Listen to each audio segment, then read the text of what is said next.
everyone, it's me, Freebie Wits, and this is the 300 subscribers special. Hang on, give me a second.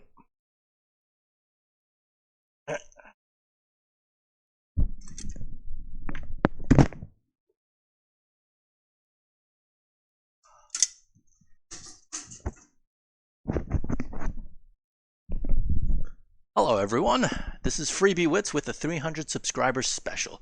It's a bit over 300 as of recording this right now. I've been a bit delayed honestly, but I've been putting out videos every week, so I hope you can forgive me for that. The sock puppet thing that I had before, that was just a joke I had a while back in regards to making a 300 subscribers special, which I promised that it would be a, well, sock puppet special. So that's enough sock puppet for now for me to contractually include in this segment. So this is the 300 subscriber special, like I mentioned, and it's going to be more of a Q&A. It's going to be relatively short compared to a lot of other Q&As on YouTube because I didn't get many questions, but I'll try to answer everything as best I can. So the first question is from a friend on Facebook named Sean. He asks, can you get hurt in LARP? And the answer is absolutely. Accidents happen all the time. LARP, at least the ones I've attended, can be compared to sports. Now, being hurt is never the actual intention, just like in football or bowling, but like any sports, accidents can happen. You're literally swinging stuff at each other. So, once again, this doesn't apply to all LARPs, but in the one I attend, you hit each other with foam swords. You can't go for the head, in case you can poke out someone's eye with a bit of foam and stuff like that. You can't go for their crotch on purpose, that sort of thing. In terms of injuries, I've been hitting the privates before. Once again, by accident. Nobody does it on purpose. At least I hope not. I've seen someone walk backwards, slip, and hit their head, which was very unfortunate. They were okay, though, so don't worry about that. So, yes, people do get hurt in LARP. It's why health insurance, at least at the LARP I attend, is a thing that we pay for every year and such like that. Some LARPs, like I said, it depends on the system, it depends on the community, it depends on the game and rules itself. Some LARPs require you to have a minimum level of protection. Some LARPs are okay with people being mages and wearing just robes and such onto the battlefield, as it were. So in those ones, the amount of force you can put behind each individual strike will be lesser than the ones that say you absolutely have to have head to toe covered in metal suit of armor with chainmail and all that stuff.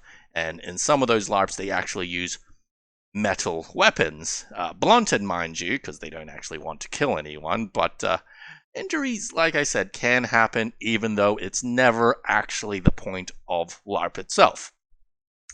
The next question comes from Sarah Liff McGill from Facebook.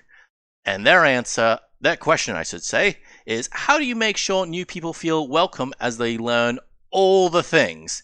And the answer is it's based on the individual. Some people come to LARP for the combat, for the sporty side of things.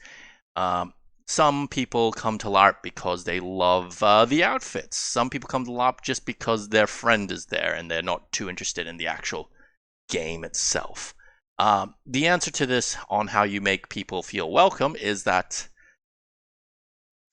it's the same as any other community, any other hobby, anything really. You just be friendly with them, be open with them. If someone comes in and they're not very good at the thing and they're looking frustrated, try to offer them advice, show them how they can do better.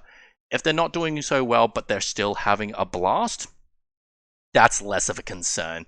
I'm not going to tell someone, oh, you can block someone if you raise your arm like this better, if they look like they're already having fun dying and such like that. Some people play LARPs differently. We're all built a bit differently. It's just about being aware, about like having fun and such. It's a community, once again. You can't force someone to feel welcome. If you do, you might come over as overbearing and you're trying to like force people into a certain playstyle. like I said, the best way to do it is to offer. That's the best way to make people feel welcome, is to offer your help. Don't force it on people, just offer. Personally, I like offering everyone a piece of candy whenever they come in. I offer everyone candy. It's my way of sharing and caring. It's not something I do very often these days. In fact, I don't really go to LARP very often these days at all. It's been almost over a year now, I think, since I last went. And since that last time, it was another year since I've been before that.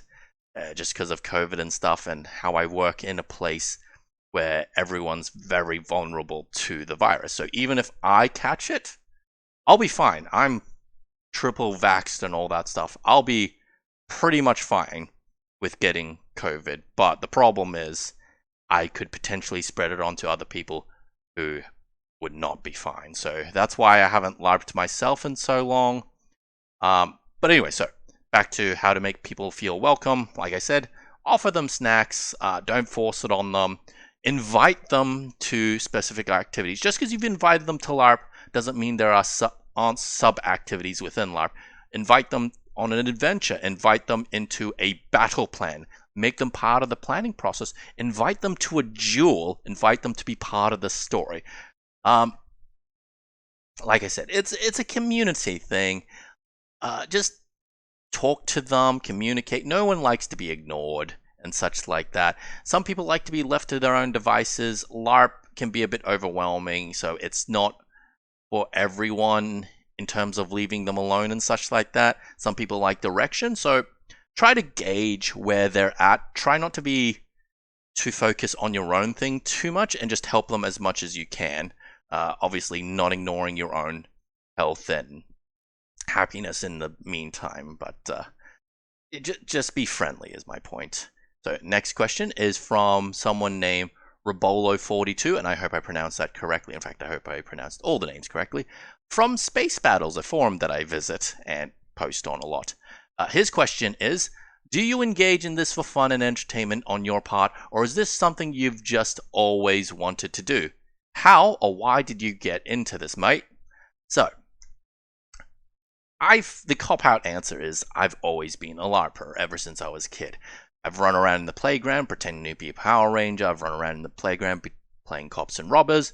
So in that regard, I've always been a LARPer. The modern take and interpretation of LARP is basically that with more rules, with more structure, I should say. So I suppose I should reword the answer in that the first time I got into a proper structured LARP was something I got into it from hearing stories from my friend. I've always been interested in LARP. It's something I've been aware of for a long time, ever since I watched Dexter's Laboratory, ever since I watched that one movie about the two kids and their adopted, not fathers. Someone can look this movie up later, but I've always been sort of aware that LARP existed, and one of my friends at uni used to talk about it all the time, and I just never had the time to go because it was way up north. Let me put it this way. To travel by car would take about 30 minutes, so not so bad, but to travel by public transport, 2 hours. And back then, I didn't have my own car, so the only way I could have gotten there was that 2-hour, bus trip / train, and then bus again. No, it's bus, then train. The point is, public transport, roughly 2 hours, maybe 1.5 if I was lucky.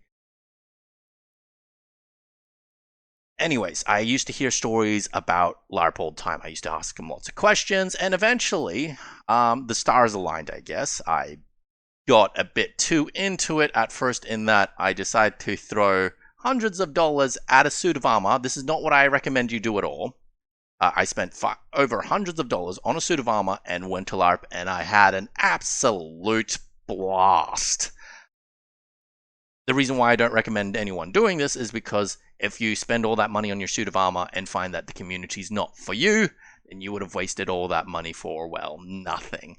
A lot of LARPs these days do have lots of people with extra weaponry and stuff like that. So even if you don't spend much money on the admission fee or whatever fee there is, you can still participate in such like that, at least to get the feeling of how things are.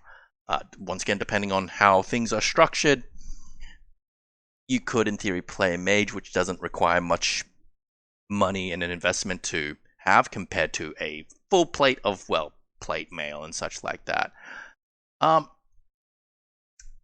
My next question is from my girlfriend slash ex-girlfriend slash fiance now, and that's why she's my ex, because she's my fiance now. Her question is, how did you do the bug sound in your camping video? So one of my LARP guide videos, I did a camping thing, and one of the jokes by the end of it was that you need bug repellent. And I did the buzzing sound just by using my mouth. So you can hear it there. And what I did was I recorded me doing that in different pitches, about 4 to 5 different times, I think, overlaid them and had that play. So that's how I made the sound in my camping video. So that's pretty much the last of my questions. I do have other questions about people asking to make different content and such like that. People asking if you can do a bard video or a video about archers and the like. Just different requests. And the answer to those is, for the most part, yeah, I'd be happy to take requests. I might not do them straight away because if I want to make another series on how to LARP and such like that, I just want to make sure I have enough content for 12 episodes. And I want to make sure that I do my research right.